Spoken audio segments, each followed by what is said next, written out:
Afternoon बच्चों, आज हम पढ़ेंगे कक्षा 6वीं विज्ञान विषय से अध्याय 12 प्रकाश। प्रकाश का स्रोत।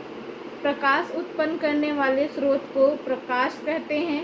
प्रकृति में मिलने वाले प्रकाश स्रोतों को प्राकृतिक स्रोत व मानव निर्मित स्रोतों को मानवीय निर्मित स्रोत कहते हैं। जैसे कि सूर्य एक प्राकृतिक स्रोत है और मानव निर्मित स्रोत में आ जाएंगे ट्यूबलाइट। अब हम देखेंगे प्रकाश का परावर्तन। प्रकाश का परावर्तन में होता क्या है, जब कोई प्रकाश किरण किसी समतल दर्पण पर आपतित होती है तो वह उससे टकराकर प्रकाश की दिशा में ही लौट जाती है। जैसे कि जब हम कोई दर्पण देखते हैं, दर्पण में अपने आप को ही देखते हैं तो प्रकाश दर्पण पे जाता है और दर्पण से फिर हमारी ओर वापस आता है, जिससे हमें अपना प्रतिबिंब दर्पण पर दिखाई देता है। यहाँ पे चित्र है जिसमें एक ये स्लिट है या झिल्ली समझे, और ये समतल दर्पण है। जब प्रकाश की किरणें इस स्लिट से आती हैं, उसके बाद समतल दर्पण पर पड़ती हैं, उसके बाद समतल दर्पण से प्रकाश की ओर प्रकाश जिधर से आया उसी दिशा में चली जाती हैं।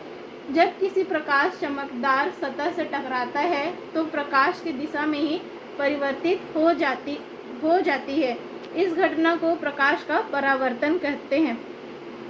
अब पढ़ेंगे प्रछाया और उपछाया। प्रछाया और उपछाया क्या होता है। अब एक चित्र देख रहे हैं, उसमें एक प्रकाश स्रोत है और प्रकाश स्रोत के बाद वस्तु रखी हुई है ए बी, उसके बाद पर्दा है। जब प्रकाश वस्तु पर पड़ता है, वस्तु पर पड़ता है तो वह इस तरफ भी जा रहा है और इस तरफ भी प्रकाश जा रहा है, ठीक। तो पर्दे पर वस्तु का प्रतिबिंब बनता है, मतलब यहाँ पे कोई प्रकाश नहीं है। ए बी का छाया पर बन रहा है सी और डी पर छाया बन रहा है, तो ये कहलाता है प्रछाया या पूर्ण छाया।